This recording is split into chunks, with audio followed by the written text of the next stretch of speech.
Welcome to another excellent water stories webinar. To pay attention. So if you got things going on in the background, close those tabs and then you gotta open it. Now you might be doom scrolling, but instead of doom scrolling, why don't we do hope listening in this webinar?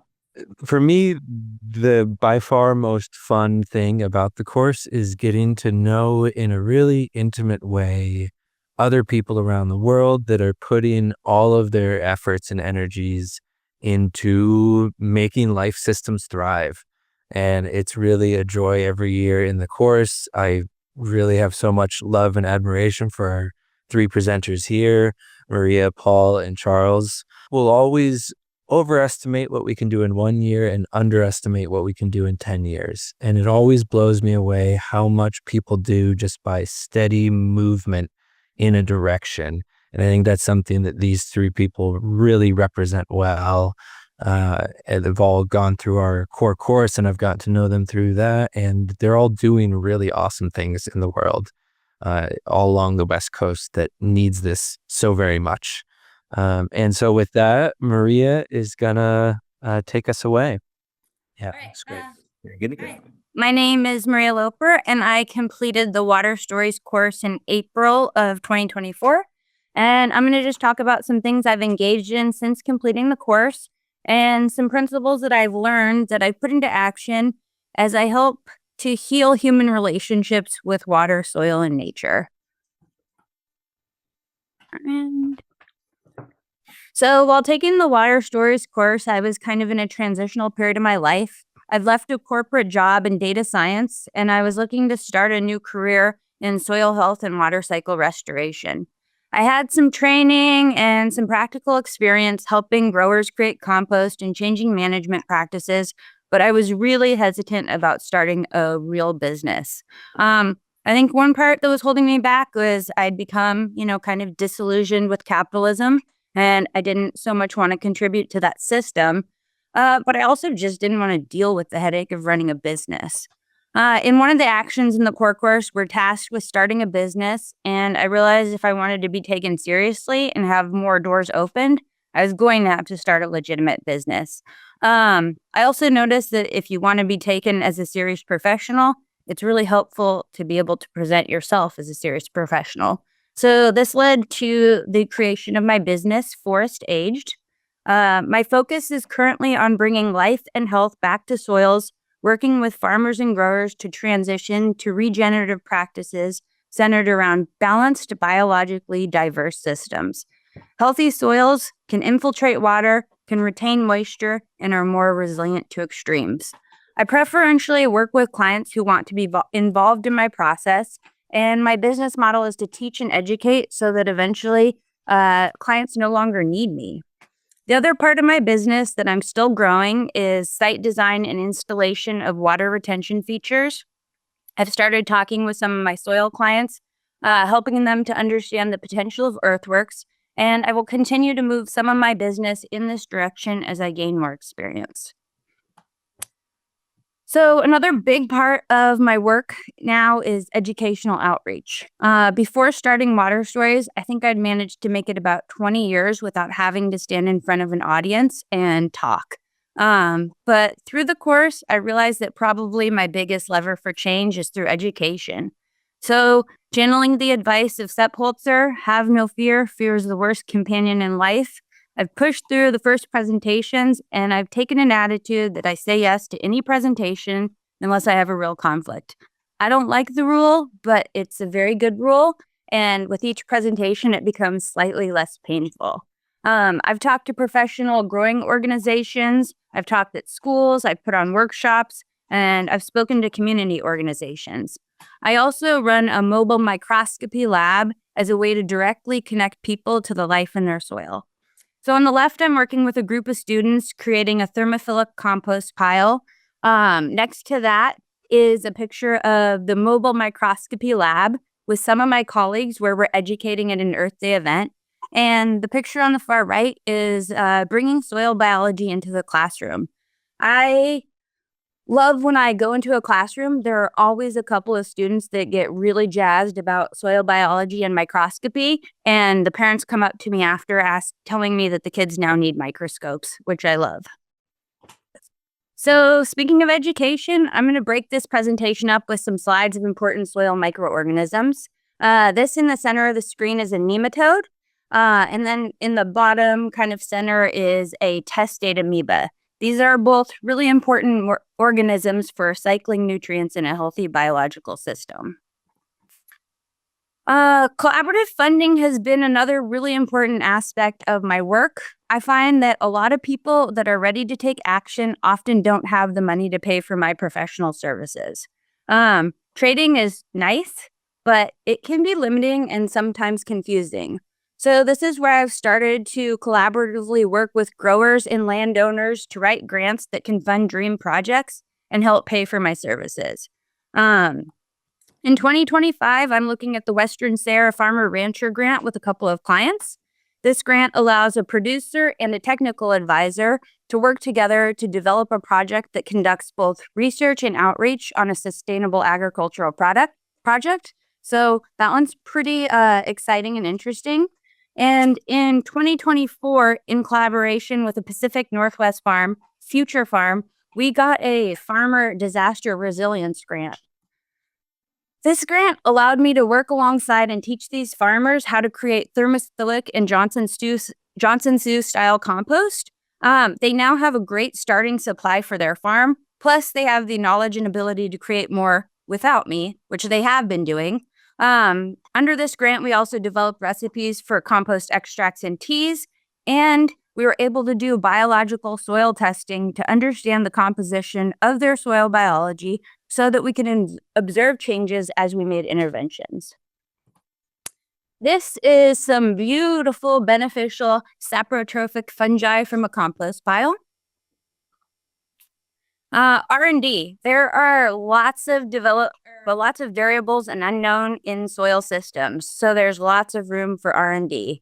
One of the projects I've been working on is looking at sources to obtain biologically active and diverse compost because they're very limited. And the creation on farm takes a lot of practice and time. So I've been trying to streamline this process and make it more accessible. Probably about 2 years ago, I heard of a composting methodology called SPICE, Static Pile Inoculated Compost Extension, which is a method of fermentative composting developed by Jerry Gillespie. The link is in the bottom right if you want to learn more about it. So no one in my community of compost enthusiasts or professionals had actually built a SPICE pile. And I was very skeptical, having come from the Soil Food Web School, where our emphasis is heavily placed on strictly aerobic composting. But about 4 months ago, I built my first pile. The first picture on the left is the lab lactic acid bacteria serum. The second picture is in the process of creating a fermented compost inoculant. And the third is compost material that's been wetted with inoculant and covered with plastic where it's going to sit for 2 months. So when I started this project, I was mostly building this pile so I could put this issue to bed and stop talking about what we didn't know. But my initial microscopic look at the biology created with this method was very promising. I'm continuing to monitor this compost as it ages, and I've started a second pile to verify consistency. And I've also started talking about it with my compost community, hoping to get others to start testing and comparing results. But my real hope is that this will create an awesome product that will be way easier for busy farmers and landowners. The advantages of a SPICE compost pile are there's no turning, there's no watering or water monitoring, and there's no temperature monitoring. And there are some resources that say that this pile can be done in 2 months. I'm still in the process of testing that. This is some beautiful compost under a microscope. We've got tons of testate amoeba. We've got a flagellate. We've got a piece of saprotrophic fungi. We've got lots of organic matter and a few different microorganisms in their dormant form. So as I mentioned before, there's so much unknown and potential for learning in the field of soil biology.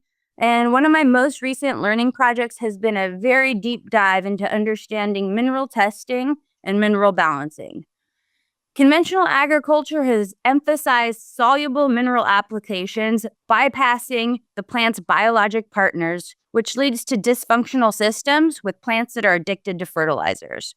But there are other ways to help support living systems using minerals that work with biology that become plant available through the biologic partner.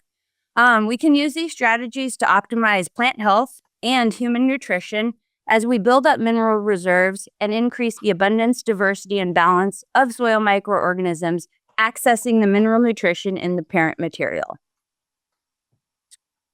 This is an aphid, which would not be considered a beneficial microorganism, but it is beneficial because it's an indicator of an unbalanced system. Connection and relationships. This is my favorite part of the last year. It's been building relationships through the Water Stories community with people who share my interests, share my environmental concerns, and have knowledge that overlaps and also complements mine. I'm going to highlight just a couple of awesome people that I met through the community. This is by no means all of the people. These are just people I'm working on current projects with right now. On the left is Ian of Phoenix Habitats. Ian reached out to me through the Water Stories community. We both live in the greater Portland, Oregon area. Ian runs a native habitat restoration company where he works to more holistically restore landscapes. We're working on a number of projects together, from setting up biome-specific compost to creating benchmark soil health variables for native habitats. Ian is up to date on research, is always testing new ideas, and has pulled me into a number of very interesting projects. Next to Ian is Susan of Belmare Farm in the Trackhoe. We became friends after we connected over our love of soil. Susan and I have worked together on soil testing, composting projects, and we've also spent time together working on our machine operator skills. We've dreamed up a bunch of future projects and continue to dream up more. In the excavator is Curtis of Remedy Eco Design. I met him in the core class. We're in the same cohort. Since meeting, we've just been a resource for each other, reaching out to bounce ideas off or sometimes get a second opinion. It's awesome just to have someone a phone call away. And in the bottom right is Nicholas of Freefield, who I met after watching his student Skillshare presentation on mycorrhizae and soil fungi. If you haven't seen this student Skillshare, I highly recommend it. After watching this Skillshare, I had a few questions on the topic. I sent him some questions, and we've been chatting soil fungi since. Another awesome thing is, these connections are both local and worldwide. Water Stories is a community without boundaries, which I love. This is a microarthropod that I found in the soil. This is our conventional agricultural soil. If you notice, there is no biology other than bacteria. There's very little to no organic matter. It's mineral, it's uniform, it's dense. This is not living soil. So in keeping with the educational aspect, I'm just going to roll through a quick list of some management strategies for people to take home when they're thinking about restoring a functional and balanced soil system that supports both water and biology. We want to reduce till, we want to no-till, we want to go to low-till systems. We want biology in our system, and the best way to do that is through a quality biologically active compost. We want to transition away from the asides, the herbicides, the pesticides, and the fungicides. We want to reduce the use of the inorganic fertilizers. We want to keep biology in our systems, which can be done through compost extracts and teas. We want our soil always covered and always protected. And one of the best ways to cover and protect soil is through living roots and cover cropping. Keeping organic matter in your system is important. Your organic matter is your energy from your system. It's all of the work that your plants have done utilizing the energy from the sun. And so we want to close that loop. We also want to consider strategies for remineralization, but remineralization strategies that work with biology. And last, but most important, is diversity. We want diversity of plants. We want diversity of microorganisms because diversity is resilience. So there's my contact. Thank you. I love connecting and collaborating with people, so feel free to reach out with any questions. Thank you. Amazing. That was so great. Thank you so much. Loved so many things you shared there, and wow, just blown away. I'm glad you have been agreeing to all presentations because you're really excellent at it. Thank you.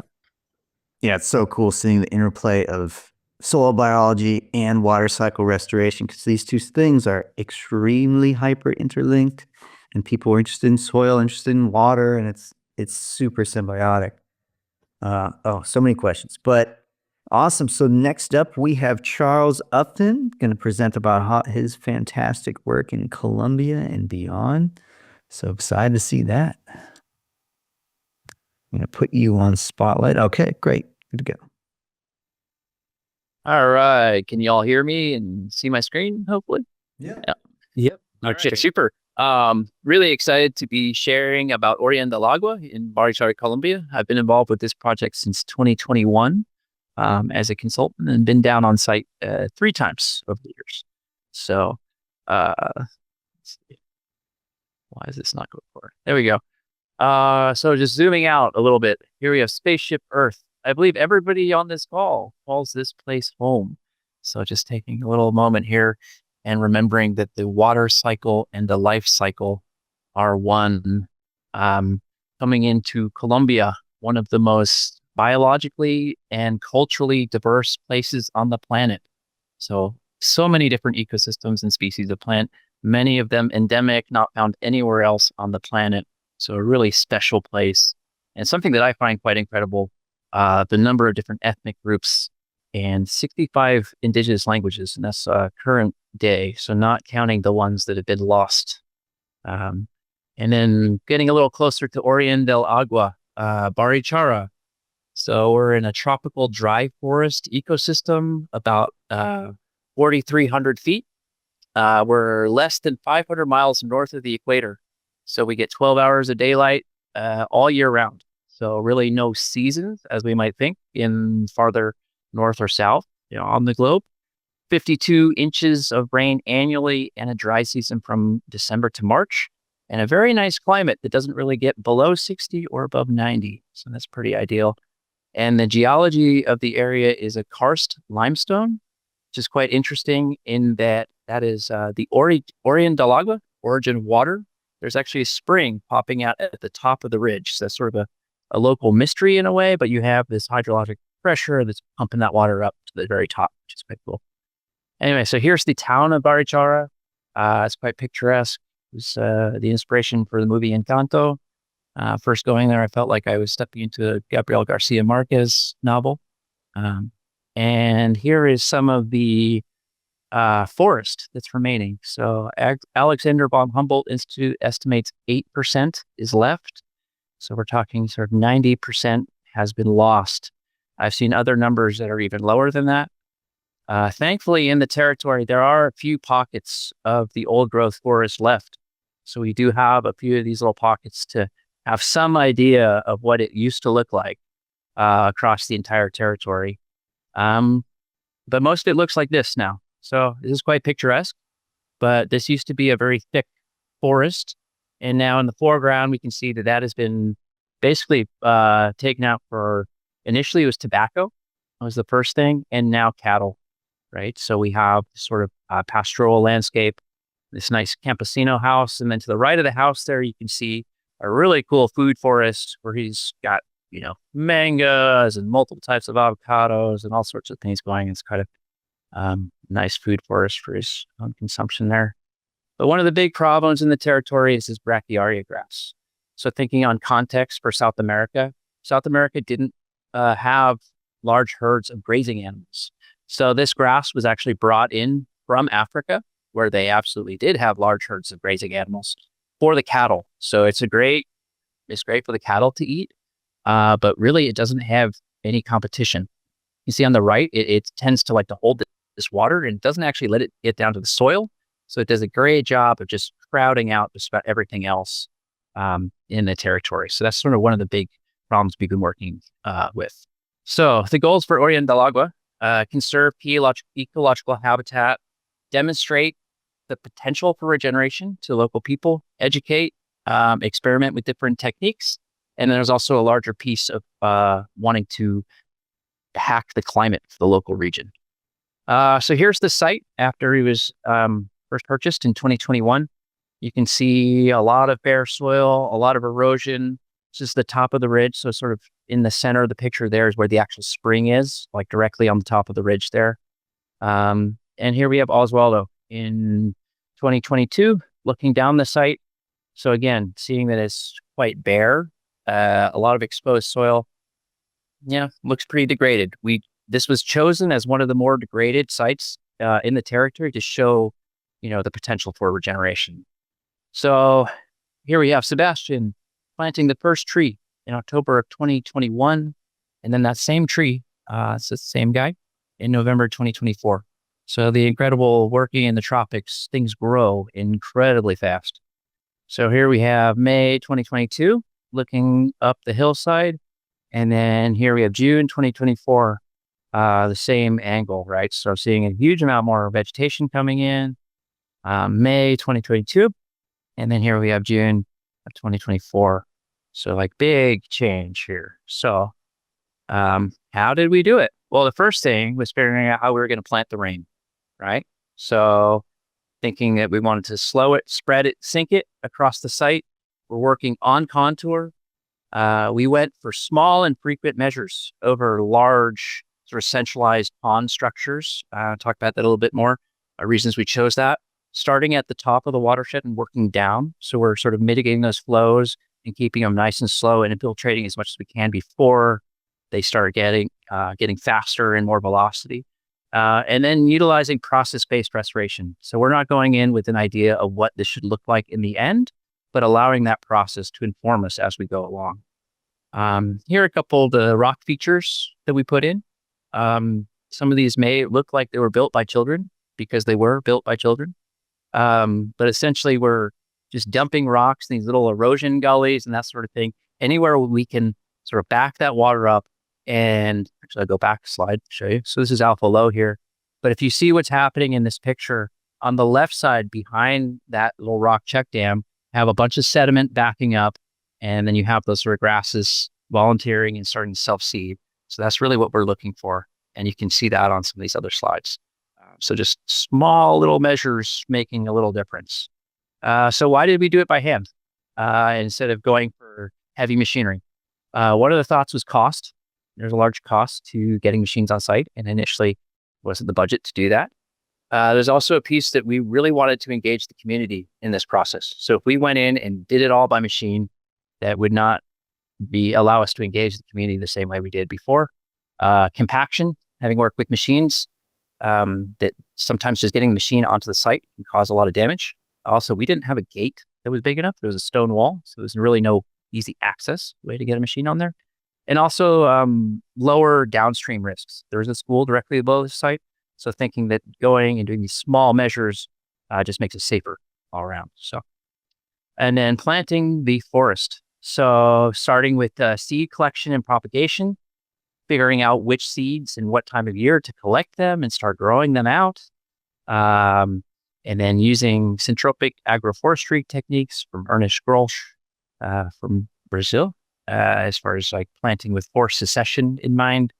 Biomass being an enormous thing. So a lot of the plants planted in the system are grown to be for chop and drop. So we're just growing that organic material for the system. We've also been importing a lot of material to the site as well, as far as organic material, covering bare soil, and then expanding the edge. So this image on the right, we actually have a tree that's going to be going in that hole and essentially bare rock. So I think this is pretty optimistic when I saw this hole. But this is sort of how we're pushing that forest, right? So this is going to be a really aggressive pioneer tree in here that's going to be able to hopefully break up some of that rock, but also be dropping a lot of leaf litter on the top and building that soil on the top there so that we can expanding the forest down the hill there. So Here's an image of some of the syntropic planting using cactus. I've never done this before. So actually using cactus on contour, nopals. It's very similar to what we have here in California. And then putting some compost in there, organic matter over the top, and then seeds in there with lots of little plantings as well. So this has evolved over time, and essentially now it's similar, but with a lot more organic material involved in these pictures. So this is kind of what the systems will look like when they're a little bit more mature. So you can see you've got a lot of that organic material, that dry oxidized material on the ground, and various cactus and stuff that's growing up through there. There was a basin here. You can't really see it very well. So there is sort of a water catch there that's helping all these plants grow up. Here's another image looking down the hill. You can see how we're doing these on contour in little small sections. So it allows for sort of, hey, what can we do in a day? What can we do done in a weekend? And in small little, just slowly pushing and expanding that forest. I've done a lot of environmental education with local school students on site here, as far as like growing trees and getting to plant them, water cycle education. This is Felipe Medina. We did a unit with these students using some of Zach's materials translated into Spanish. So thank you very much, Zach. Here's a rainfall simulator we built with some students. And so bringing back the rain, it's kind of like a larger climate hacking component. If you look on the left side of this map, those mountains are essentially cloud forest, right? So, and you look to the right where Orion del Agua is and Barichara is, and you see how much more brown it is. And when you're there, it's very obvious that you look over across the valley and you see these clouds coming over, and then they hit the hot, dry air over Barichara, and then and they're gone, right?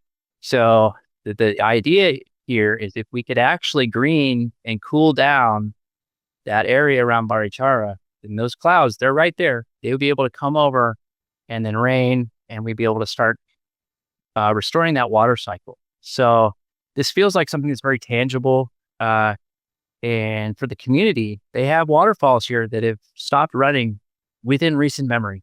So getting out and talking to people in the territory, there are quite a few folks that remember swimming holes that no longer exist, or waterfalls that just, 10 years ago, it was flowing great and now it's not. So can we turn that around? We have a pretty good idea why they're not working. And if we do it at scale, then we can bring them back. So hopefully Orion del Agua would be an initial puzzle piece to get that started. So progress since 2021, roughly 3,000 trees planted, 52 different species, 11 native bees observed, 9 different species of orchid observed on site, 1 possible new species of vanilla orchid, which is very exciting, 110 volunteers and 30 students. And it's not all done by any one person. There's a whole community involved with it, right? So here's just a handful of the great people that have been involved. And here's Jessica. She's the real driver here as far as propagating things and collecting seeds and organizing. So, yeah, she gets her own slide. She's the powerhouse behind this project. Anyway, so thank you very much. And if anybody wants to get involved, we're looking for folks that might be interested in volunteering remotely, helping us to get some educational materials together, posters, graphics, that type of thing for tropical dry forests and local flora and fauna. Always opportunity to volunteer on site in Colombia. And also that this is a true grassroots community project. Don't have giant funders or donors. So small amounts of money would be very grateful, or large amounts of money also. Yeah, so thank you very much. That's my presentation. Awesome. So cool what you're doing there, Charles. That was a really great presentation and a really great project.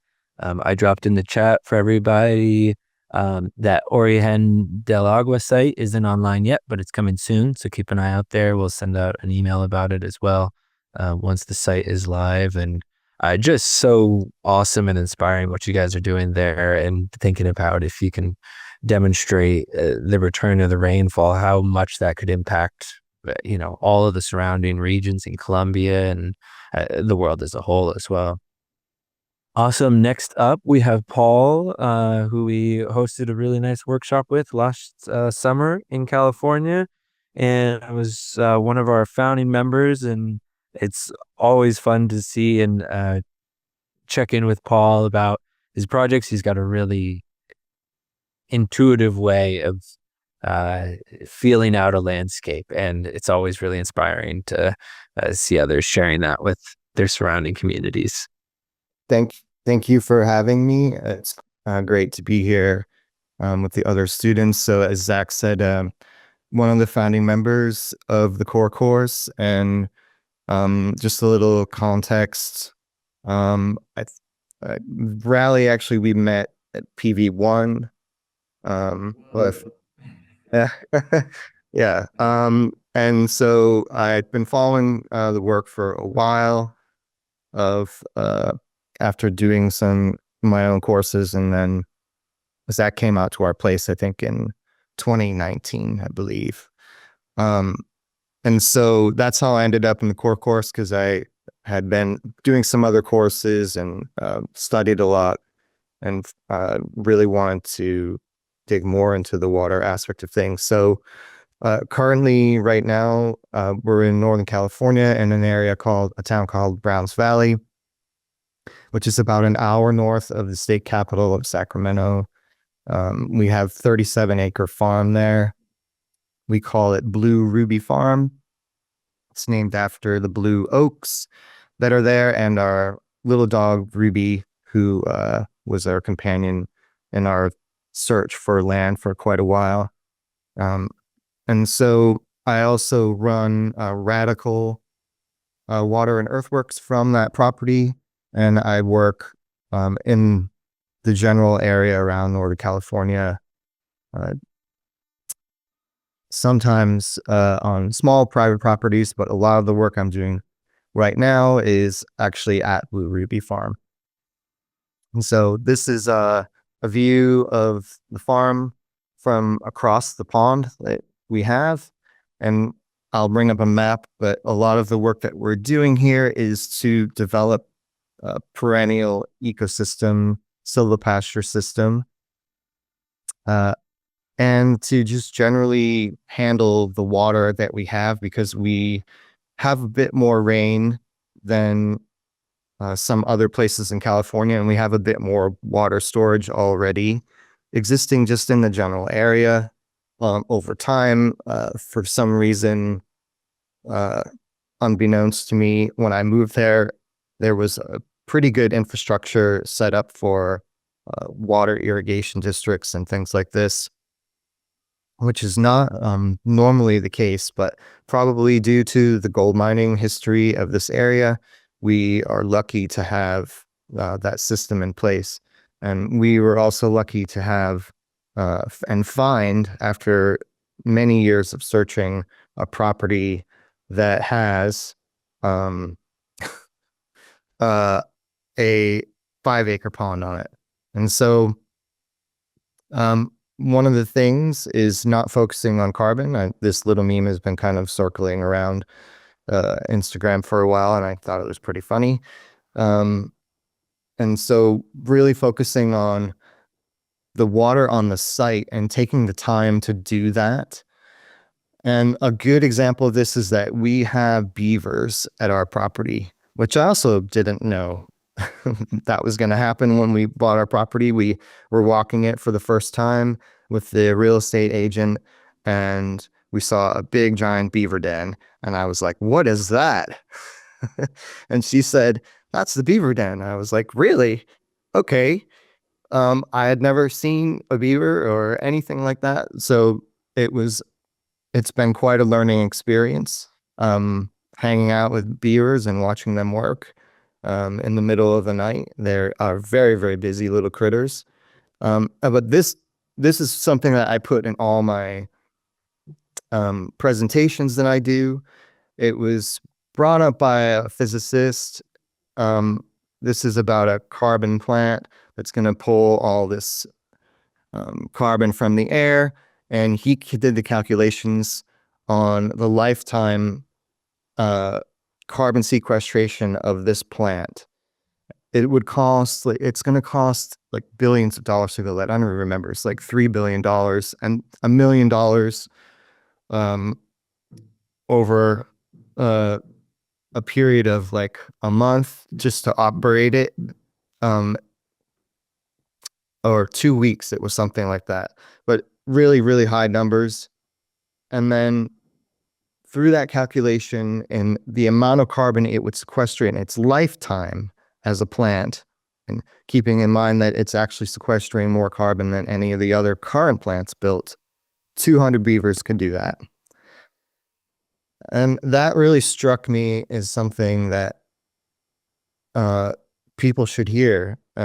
And I've seen this work done because I see it all the time and I'm kind of working with it, how beavers create these places where sediment can be trapped and water is being held. And so through that process and through that that watershed restoration, if you will, that beavers do, they are capturing all this carbon as it moves through the system in different parts of the system in the watershed. And that's why it's so effective. So on our property, you can see, this is not a great picture, but it's the best one that I had. We have a pond down below here. This is a 5-acre pond. A creek comes in on the left side of the screen is actually the north of the property. And then there's a dam built here, and the creek continues to flow on the west side through back down into eventually the Sacramento River and into the Delta and the Bay. And so this is very unusual in the sense that you could never build a pond this big in California now. This was done in the 50s. The owners of the land at that time, or the property at that time, were sued by the people downstream from them because they had water rights from, the 1850s, and which you also cannot get water rights now in California. And so when they did this, there were no engineers, there was no excavators, didn't even exist back then in the early 50s. It was just a big giant bulldozer that they gathered the material that they need and they pushed it up and made a dam out of it and compacted it as best they could with the equipment that they had. So we manage that, and the beavers help us quite a bit, for better or for worse. Some days it's worse, but for the most part, it's pretty good. Although when the weather gets really rainy, we have about an average of 25 inches of rain a year in rainfall where we are. However, over the past 2 years, it's been more like close to 40. So that's quite a big difference. And we have already some existing ponds even up on the other side of the property that we're managing as well. Thankfully, those don't fill up as much. So a lot of the work that we're doing here is trying to manage flows that already exist. And in this photo, you can see the road at the top, but what you can't see above that picture is that there's a really large, small peak. Well, actually, a really large, small peak. There's a small peak across the road from us that drains water down through this area. And so if you follow the pond lines, the water is actually flowing in this direction, and then it comes across, and there's a property line here, and it moves over into this pond here. And so this whole area here is the lowest lying spot within probably a half mile in diameter around us, so that it's basically the bottom of a basin in this valley. And so what we're doing here with this project, which is currently ongoing, is finding ways to move water slowly across the landscape. In this little spot here, we're creating a space for just infiltration, because we often, unfortunately too often, can have fires along the road, and we want to mitigate that as much as possible because we can run water across the system here through a series of canals and use it to keep this land hydrated by the road. People are traveling back and forth on the road, and they tend to not be so smart and throw cigarette butts out and things like that, which catches the grass on fire in the summertime. And so through this system, we're keeping the water in this landscape a lot longer. And we're also able to use this land for grazing and then probably eventually planting trees in this section on this side of the property. But right now, mostly what we're focused on is this area down here on this hillside, which I will go to. Here you can see this is the house just after construction. I've constructed a terrace here and then another one here. And the green lines are areas for other terraces that are actually, all of them are done except for this one here on the bottom. And then all this water that comes through here is moving in this direction, coming down here, there will be a basin here, which I'll talk more about in a minute, and then coming back across in this direction, dropping into this terrace here, and then eventually dropping back into the main pond, which is below us here. And so this hillside here is at 400 feet. The reason I'm putting this all together is mainly to just slow the water down. And I think one of the most important things for me in doing this work and over time is I spent 7 years really not doing much of anything on my land. I wanted to walk it and see.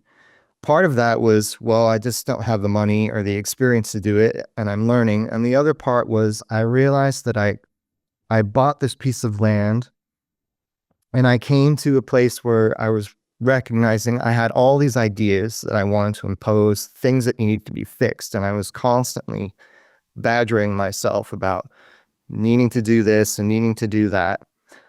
And when I took the course with Zach, it really helped me step back and see, okay, actually, I need to spend a lot more time just sitting with the land and listening to what it tells me. And as I did that, I recognized that a lot of the ideas that I had were, number one, it's not necessarily they were bad ideas. It's that they might not be appropriate for what the land needed or wanted. And two, that if I took more time to think about exactly how I might incorporate those ideas and start small with them, then I wouldn't be spending money, possibly making mistakes that I would need to spend more money and come back and fix later. And so I really dived much deeper into just this idea of I don't know shit. And that's how I approach a lot of my design work, is that I assume I don't know shit and that I'm probably going to be wrong about most things. And so here's a good example, is that I finally decided, okay, I'm going to dig this test slice in this small little valley here. We had a rainstorm, happens in September, and this is 5 weeks after rain. This is just a hole in the ground. There's nothing special about it. I just took a machine and dug a hole. And that showed me, okay, so this is a good spot here. There's something else that I can do here that might really make a difference in the overall landscape. And then just above that hole, when I put in the first terrace, this is the water that was captured after the first 2 storms. And so I've seen that water flowing down the hill. And then I remember I was digging last summer, and I was finding water down below in this area here where that basin is. And this is after a very dry period. So it was just from irrigation after 2 or 3 weeks. It was hydrating the landscape really slowly down below this section here. And this is that spring after that storm where I planted with cover crop.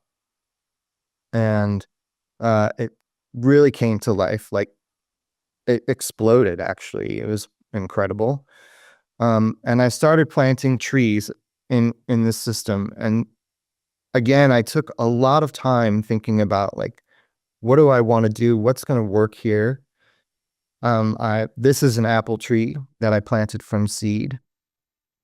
I didn't really know at the time much about syntropic plantings or anything like that. And the more I looked into it, the more I realized, okay, well, this is something that might be really worthwhile pursuing, at least in theory, with a little bit that I know. And so I've started to use this idea of, like, what's growing on the site: fig, mulberry, chestnut. There's a couple of wild pear trees. These are things that I know are going to work really well, and I want that genetic resilience. And so I'm putting them in a little bit at a time, letting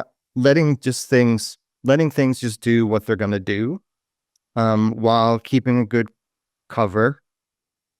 So this mulberry is doing really well. You can see there's lots of other cover crop down here underneath on the right that I planted. I've gone and planted lots of herbs in between this stuff too. Grapes. We have a lot of wild grapes on the site. We have a lot of wild olives too. So I'm using all of these keys, these examples that exist on the site to create a system that is not where I don't have to work as hard, potentially. And that was a big inspiration for me.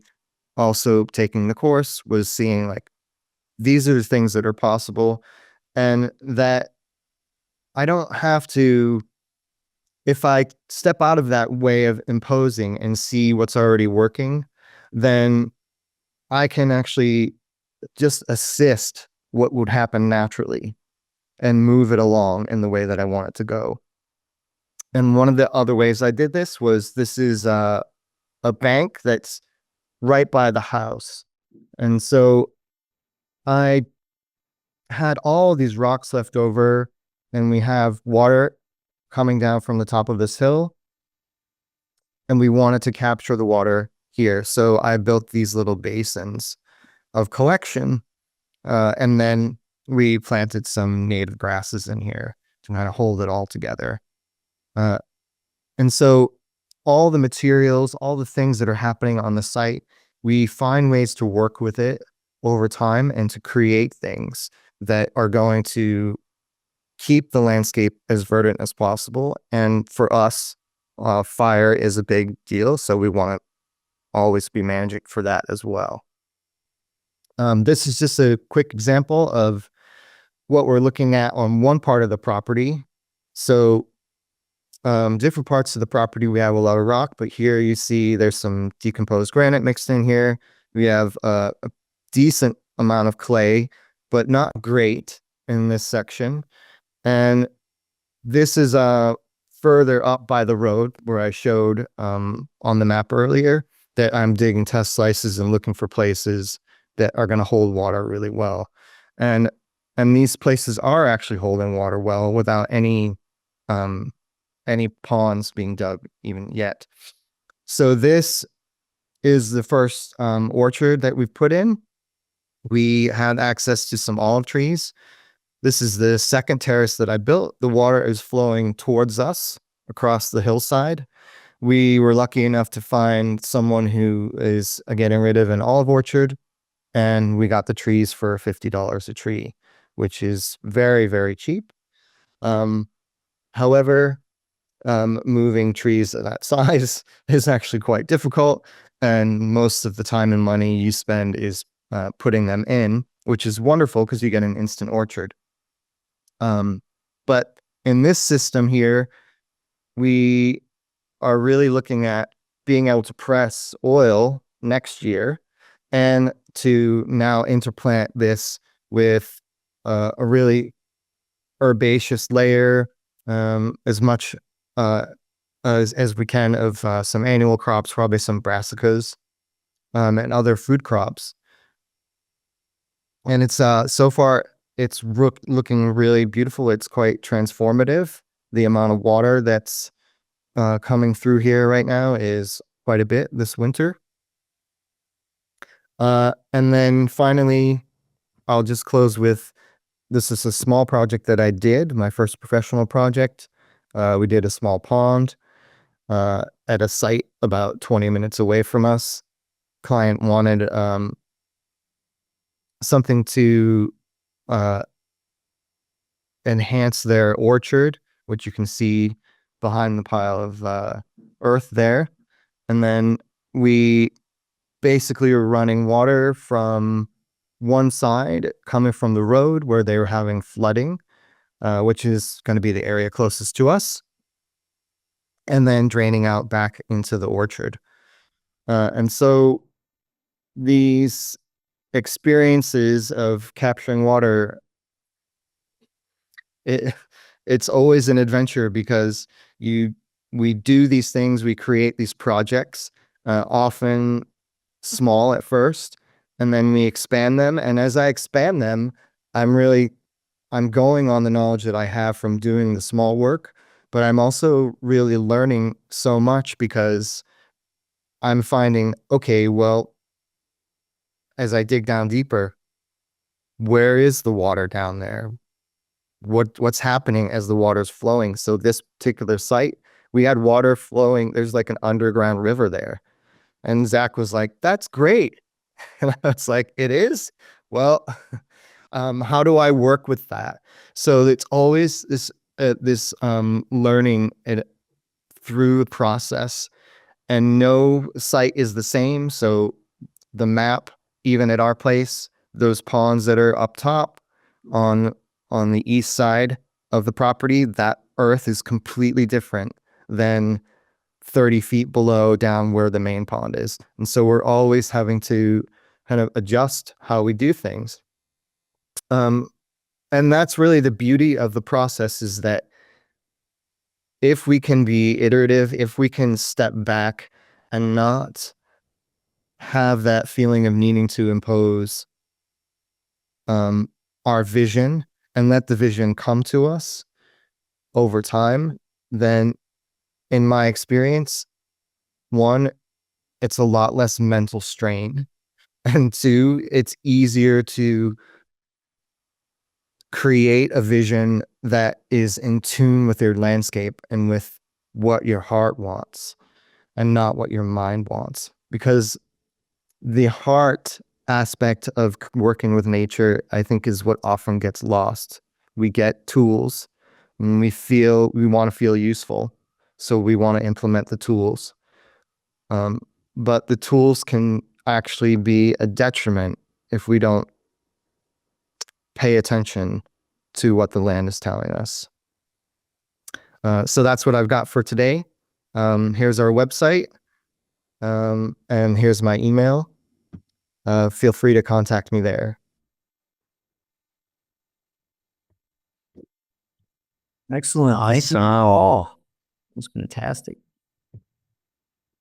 Yeah, really wonderful just to see all of your guys' presentations. So unique, so amazing, and all building towards this whole that I think we're all moving towards, of a hydrated, healthy, thriving planet. So thank you guys so much for sharing. We're going to open it up to question and answer here shortly, guys. So put the Q&As into the Q&A. We'll also do some live questions if you want to raise your hand for those. And before we get into that, I want to share just a little bit about the course that all of these guys took. We have a live course opening once per year that's open right now to join.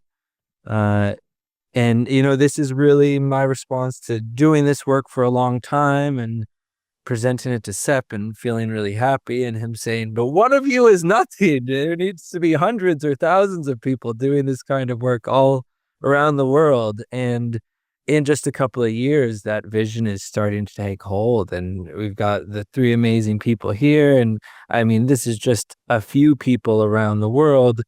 And it's really amazing to see something that speaks to so many different types of people. Older people, younger people, retirees, people just starting their careers, people shifting their careers. And when you have these really intimate experiences, both through the course and then our in-person stuff, you get really comfortable and confident. And so in this picture here, half of these people got their first projects right after one of our workshops in Europe. And just the implementation of small features helps you feel comfortable doing this for other people. And, some of the people in this photo are working for some of the finest wineries in Italy and the, fanciest hotels in Spain. And because this is something that, around the world, people really need everywhere. And so we really try and provide as much skill and training as possible, as much capacity building as possible through the course and through our intensives that take place as well after the course. And there's this awesome feedback loop of success. I'm not going to go through individually for each of these. I'm just going to kind of scroll through. But the more you do this, the more responses you have. So these folks already have a new spring on their land and the well levels coming up. And people building businesses, doing this for others, people doing it on their own farms, providing examples for others. And, all around the world, we see all of these amazing people taking this upon themselves in their own areas to make a better common future and working together with one another as well. Groups of people realizing, I don't want to start a business all on my own. I'd rather work in collaboration with others. And I really loved what you were sharing, Maria, about making all of these different connections. This is a really common pattern is if you do all the things in the course, you're going to get so busy doing this work in the world that it's going to be hard to finish the course because you have the real projects going on. And so we have many people that are doing this work that haven't finished the certification, or it takes a year or more to finish the certification because you're doing the real work in the world. And that's, I think, the really powerful thing. And so whether you want to be a professional, a steward, or an advocate, this course really seeks to give you the skills and abilities you need to be really successful in each of those roles. And there's such a wide range of different ways that you can apply this on your own place, in other places, in a traveling lab with educational facilities. And so this is really all about putting this action of water cycle restoration in action on the landscape. And if you build the skills and confidence in yourself, you're going to have assets in your own hands that apply to any place, any landscape. And so for folks that are part of this webinar here, we have a special promotion for the next day. You can use the coupon code webinar in the course, and you'll get $100 off the course, and also some extra little goodies. And so with that, I think we can open it up to questions. And feel free to specify or not. And I think we'll just kind of rotate around between you three guys.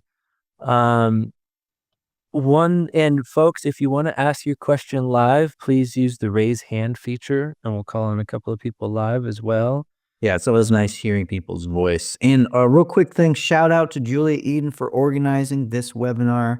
She did all the legwork of poking everybody until they decided to show up. So it's always super appreciated. And to get things started, I see a couple of questions that came in, Maria, about the new technique that you are R&Ding. People asking if it's bokashi, and do you expect to see a difference in the static pile based on season, doing it in fall versus spring?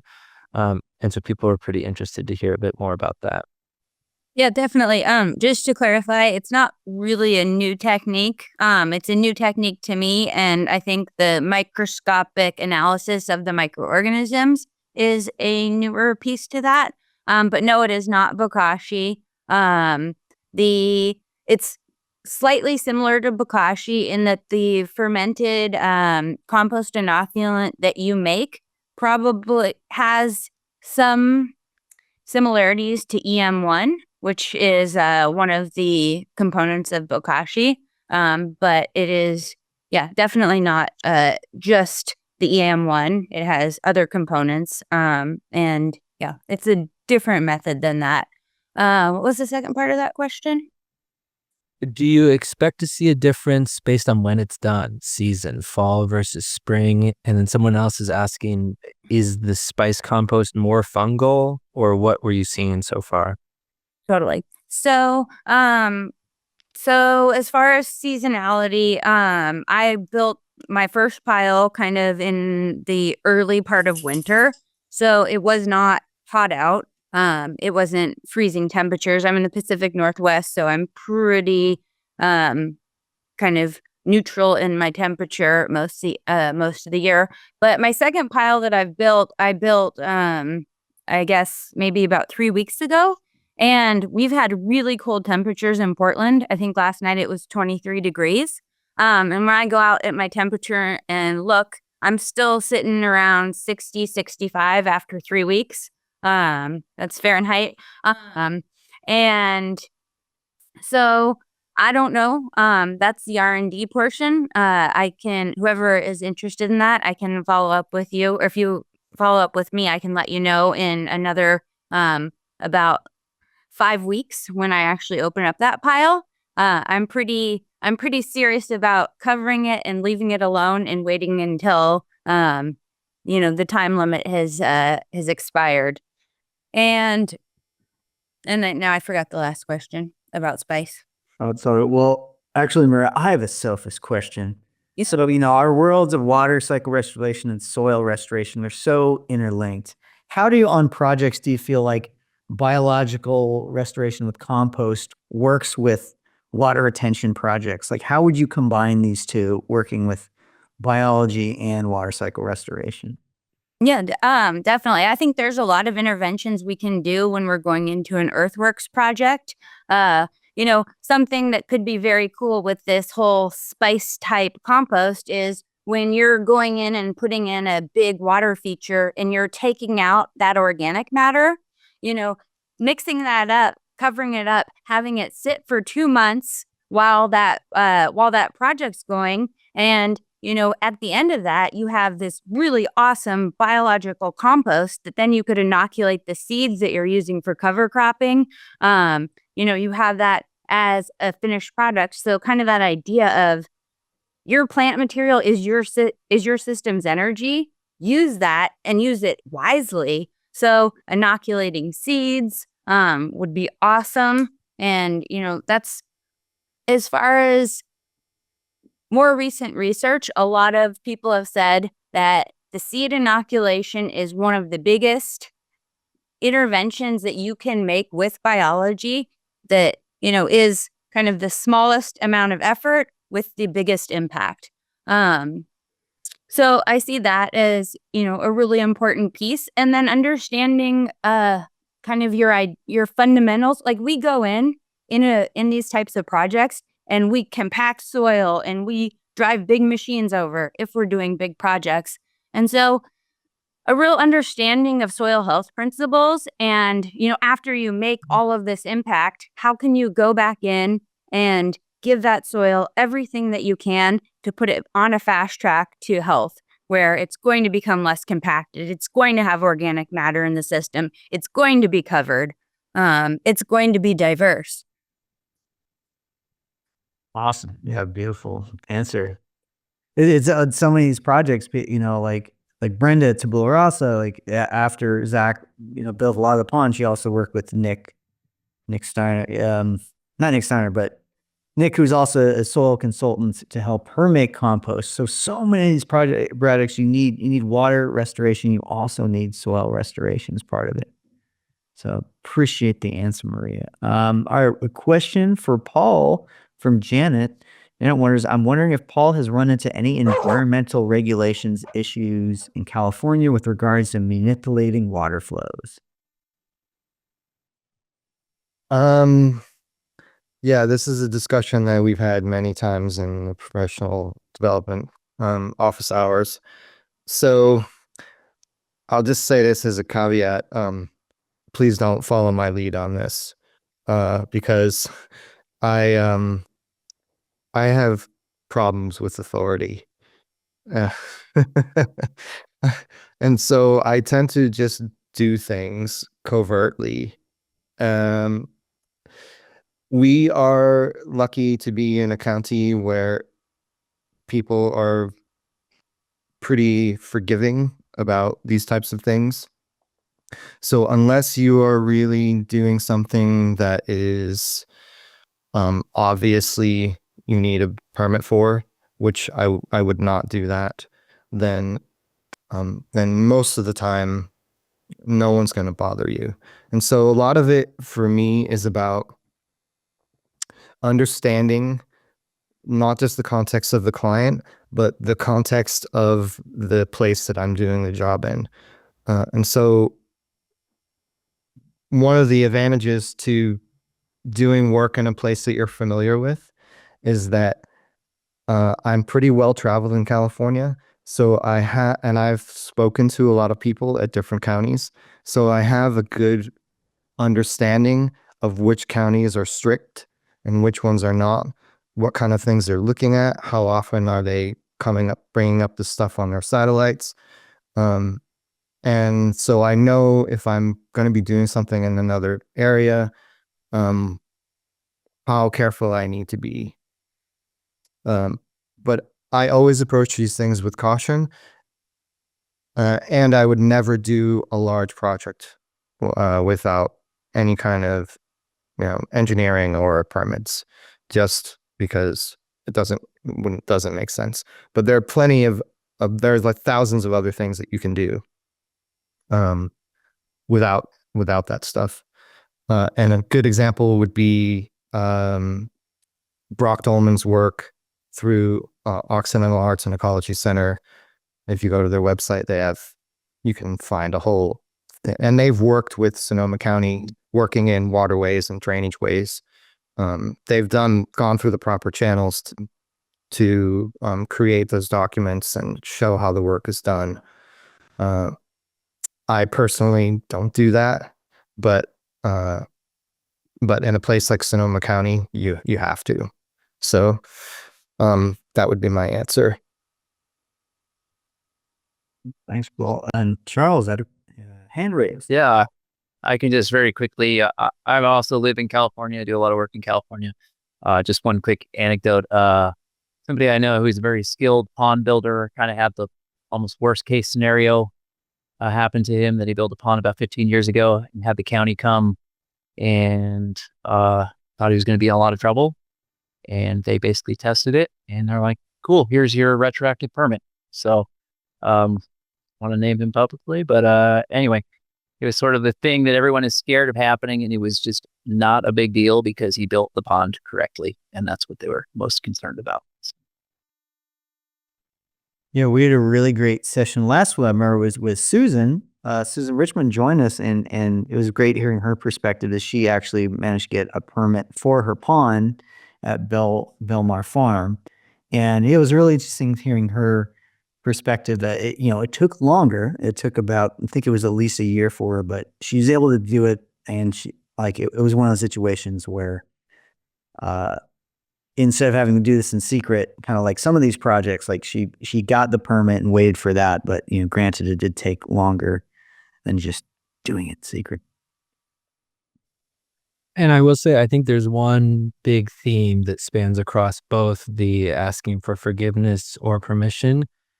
Build things properly that are done well, and there are plenty of ways to navigate it. If you build things that aren't done well and cause all sorts of issues, even if you have the permits, it's still going to be an issue. So really, scaling up your actions accordingly and making sure that you're doing all the appropriate safety measures and you're doing the work properly is the underlying theme here. If you do that part well, there are lots of different ways to navigate it. If you come up short in those regards, you're going to have issues even with the best permits already in place. Here's a good follow-up question from Dino Schmitz. I have a question for Paul. It's great to hear about how you've slowed down and connected with the land before doing interventions. Can you share an example of the most valuable understanding you got from that? How did you integrate this learning? Okay, yeah, wow. So to give you some context, when I was a teenager, I had a vision that all the trees spoke to each other. And there was this tree I used to climb in front of my house as a kid, and I was somewhere else, and I had that vision of that tree connected to my foot as I walked on the ground. And so I forgot about that for a long time, actually. But that vision actually came to me as I sat at the top of the hill on my property. And I was sitting there because I wanted to put a pond there. And Zach had actually already been to my property. And of course, he did his Zach thing where he's like, well, we can do this and this and this. And how much will it cost? Well, it will cost from this to that. It's up to $200,000 or whatever he said. I was like, okay, well, that's really unspecific. Thank you. And and so I knew I wanted to put a pond in this place because I thought it would be the best for the landscape. But I realized after sitting there for a while that something didn't feel right. I couldn't put my finger on what it was. So I did some walking around other parts of the land, and I dug some holes by hand. And when I tried to dig in that spot where I wanted the pond to be, then I started hitting rock right away. And I realized, oh, okay, yeah. So I had this idea in my head about doing this thing, but it was design. It was like, this is the best design for the land, but not really thinking about like, well, if I do that, what are all these other effects going to happen? So that would be the first big one. And then I think the other really important one was taking the time to sit every morning or every week at least by the pond, by the water body that I have already.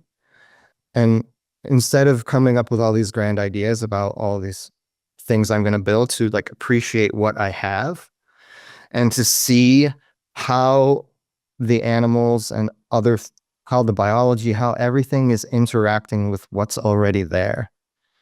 And that really informs like my decisions about what I would build and how I would build it, because I realized that the way I built something was, and how it would create habitat would also give back to the system of food that I was trying to create. So that was a huge lesson, because again, it wasn't about the design of the system to grow food. It was, yes, that's important in the sense that I want to be able to access the food and have harvest easily, etc., and create as much biodiversity and soil health as I can. All those things are important, but it's not just me that's interacting with that system. That was the huge lesson. It's like, yeah, all these other things are happening, and the changes are happening whether I see them or not. This is the big lesson, right? Is that everything is growing and dying constantly, always, everywhere. And I'm not necessarily aware of it, but it's happening. And so how do I work? Not how do I work, but how do I assist and be in that system and supply what I need for myself while that's happening? All right. Yeah, thank you. Awesome. Um, Next up, Charles, I saw a lot of people asking questions, and I think a lot of us are interested in working in other places and helping places that we care about. Could you elaborate more on your relationship in Colombia, how that developed, how you came to be working on this amazing project down there? Sure. Yeah. I guess my involvement with that project started during the pandemic, right? When I was stuck in a small cinder block room and doing a lot of reading. So that kind of got me connected with various different, Zoom calls, and that sort of thing. So that's how I very much got connected. Questions around like, hey, we just got this site and we're interested in doing water design piece. What do you think? So that's where I got started. And then when there was a bit of money that came around, there was actually some crypto type stuff. That was what paid me to go out the first time, right? So, and that's where I got started. So, um, yeah, it's like a genuine community driven project. There's no big donor or funder there. So, um, which makes things complicated, but maybe also a bit more agile at times. But yeah, I got plugged in with the community there. I just love that place as well. The people, the community, and then seeing that bigger component of what this could show, demonstrate on a larger picture got me very excited and made me want to work in Barichara a lot more. So Awesome. So I see a question here from Mark. It's a quick general question about ponds. Being above ground in the summer, what is the consequence of natural evaporation? And so he said he had two ponds installed that are 15 meters across, but they dropped about a half meter in the summertime. So yeah, how do you deal with evaporation losses?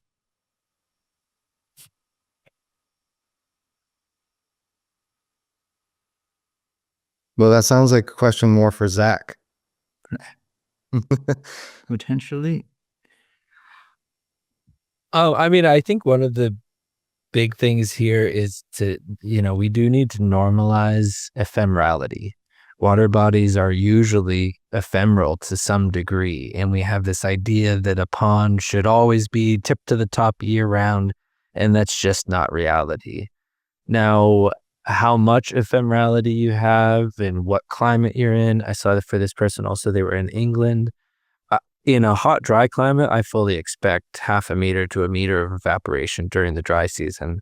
And that's just evaporative losses, let alone what might infiltrate and things like that. So things like surface area, wind, depth, volume to surface area ratio all become an important calculus in figuring out how much evaporative losses you might have, how to in some cases, you might even want to maximize those. Like in Charles's case, re-triggering rain in certain areas, at certain times you might want a big, flat, open basin that evaporates as quickly as possible, but don't expect that to hold its level perfectly.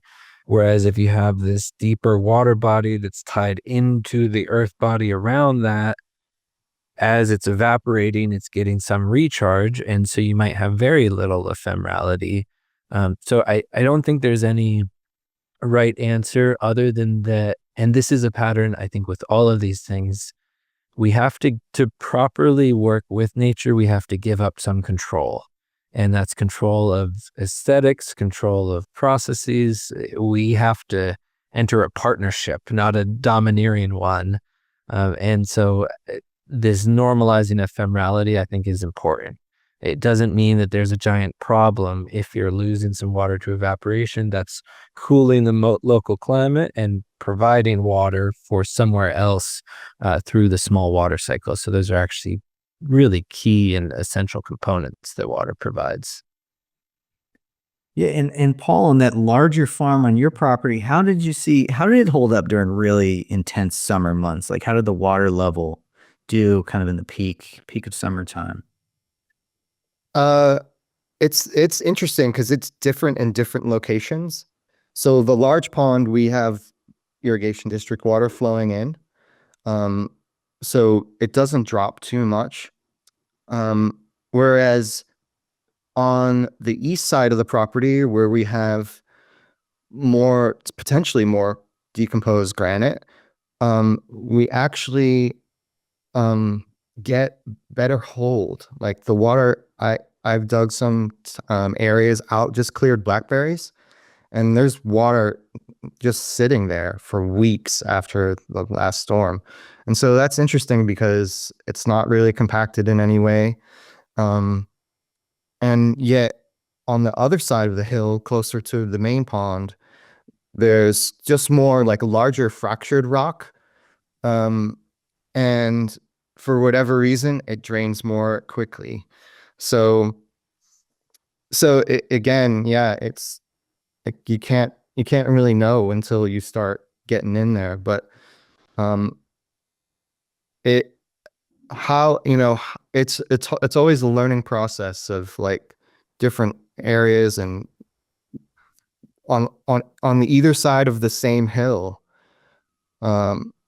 you can have completely different, well, not completely different, but different enough geology that it affects how you're going to hold water. Yeah, super good point. We've got more questions coming in, but I want to give you guys a heads up too. Think about some final thoughts to leave us all with. We'll give a round at the end for that. And a question for Maria. How about using biochar as an adjunct? And do you have any experience or opinions on that? Lots of opinions. I actually pulled a slide out of my presentation that was on biochar because I think it's a really interesting topic. It's something that I think we're assuming is a very good addition, but there's a lot of unknowns. So how is the biochar produced? The quality of the biochar? What material was used to make the biochar? What was the biochar inoculated with? Was it inoculated? Where is it introduced in the system? Is it in the compost, in the soil? And, talking back to how much unknown and how much research and how much context dependent differences, all of these things I believe are a part of the whole biochar thing. And I have no idea. And it's on my, my 14, like number 14 on my to-do list of things I'd like to spend more time looking at. But 14 hasn't made it in a while. So I would love to see somebody really take on biochar and take it on with a microscope, take it on with trials, take it on in different contexts, take it on in different climates. But until then, I don't know. I wish I knew. The whole universe, the biochar universe, is big and expansive and deep, and oh man, there's so biochar much is controversial. I know it's in the history of the Terra Preta. Oh, so cool. But, yeah, it deserves its own webinar, the soil and biochar webinar. But here's a good one from Michael. I know there's one for Paul. We can get to that, but it's about from Michael. So presenters, biggest take-home lessons if you could distill from the core course. So what are the biggest things you guys learned from it?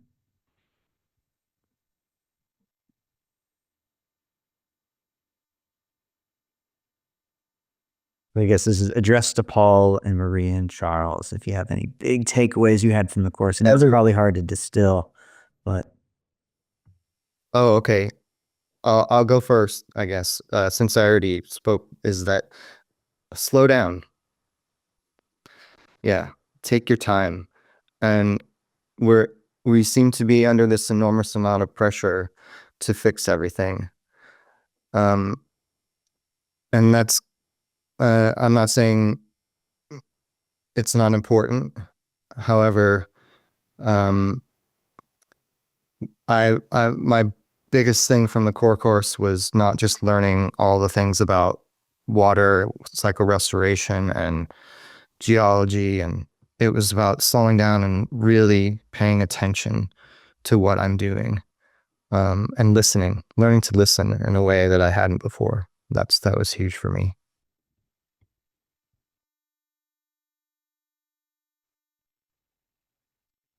Yeah, I'd echo similar. Slowing down and observation, it's the most important thing. And feeling into what your context is. So, Barichara, South America. I'm from California, so realizing what those differences are and the same techniques that I might apply here don't necessarily work there. So doing your research as well as taking your time, going slowly, observation. Echoing both of those guys, we've got to keep learning, but our teacher should be nature. And that's a huge one. And then for me, another huge thing was talking to people and giving presentations and using that as a way to help more people learn about these important issues.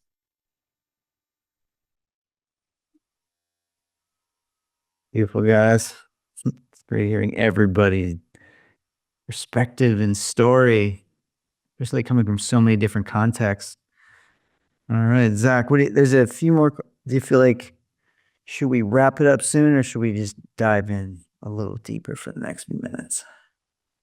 I feel like we're probably at a good spot to wrap up. Okay. So be respectful of our presenters' times. If there's any ones that really stand out, but I think I'd love to offer you guys each an opportunity just to share something with the group that you think is either important to you or helpful to the group, as some closing thoughts. I've got a quick one that also was something I learned in the course, but I've been using it in my work, in my soil work, in my earthworks work, and really in my daily life, and also advice that I give to other people. It's do something and something happens. Love it. That's very similar to what I was going to say. I was going to say, don't be scared to get started.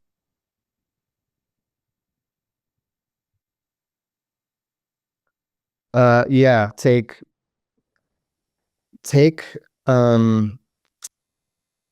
everything that you think you know, forget about it, and just start. So don't listen to the critic in your mind. This is how I think all of us here have, created what we're creating. Awesome. Such wise, powerful words. Thank you guys so much. I think you guys are each such exemplary people and are doing things that don't only impact your own lives, but impact the lives of those around you. And I think that's really important as far as creating a better common future, is impacting not just the human lives around you, but the soil microorganisms, the trees, the birds, and of course, really factoring in the local humans as well. So want to thank each of you guys so much for sharing your incredible work